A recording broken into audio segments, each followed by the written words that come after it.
નોરતા ધામ પાટણ ખાતે ગુરુ પૂર્ણિમાએ ભક્તિ અને સેવાનો અદ્ભુત સંગમ 1 લાખથી વધુ શ્રદ્ધાળુઓએ ગુરુદર્શન કર્યા। પાટણ તા 29 જુલાઈ 2026 પાટણ જિલ્લાના આસ્થાના કેન્દ્ર નોરતા ધામ ખાતે આજે ગુરુ પૂર્ણિમાના પવિત્ર અવસરે ભક્તિ, શ્રદ્ધા અને સેવાનો ત્રિવેણી સંગમ જોવા મળ્યો।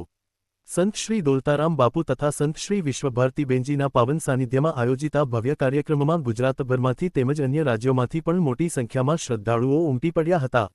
સન્માન સમારોહ આ પાવન અવસરે આદિનાથ સાધાર્મિક ભક્તિ ગ્રુપ અને મહાવીર જૈન સાધાર્મિક ભક્તિ ગ્રુપ તરફથી સંત શ્રી દોલતારામ બાપુનું સન્માન કરવામાં આવ્યું હતું।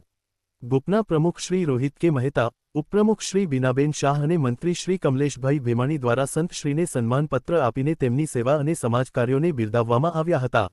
સવારે 7 વાગ્યાથી રાત્રે બપોર વાગ્યા સુધી ચાલેલા ગુરુ દર્શન અને સંતવાણીના કાર્યક્રમમાં ભક્તોએ ગુરુ મંત્રોચ્ચાર, ભજન કીર્તન અને સંતવાણીનું શ્રવણ કરી આત્મશાંતિનો અનુભવ કર્યો।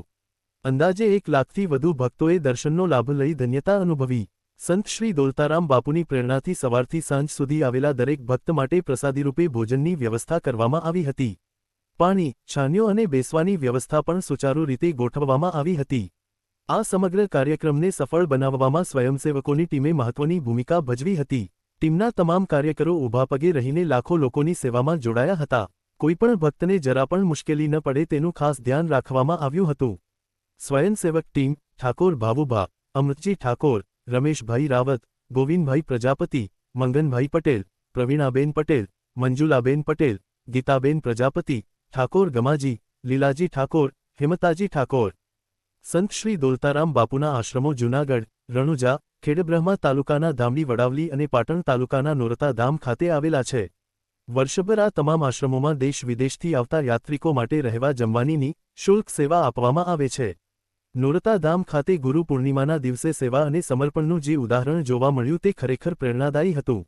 રોહિત કે મહેતા, રાધનપુર।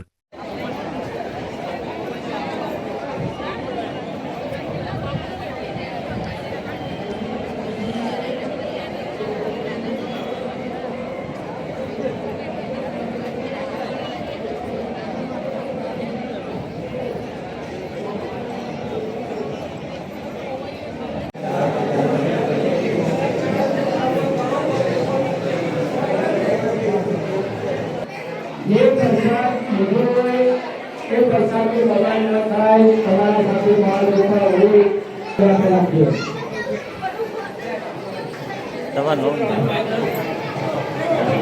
ये प्रसाद नहीं बेरिए बेचने रो कोई राजवा માટે બેઠી કરે બહાર ખાલી કરજો પ્રસાદ નો બગાડ ન કરવો છે શાંતિ રાખો જેટલું જમાય એટલું જમો ખવા એટલું લો।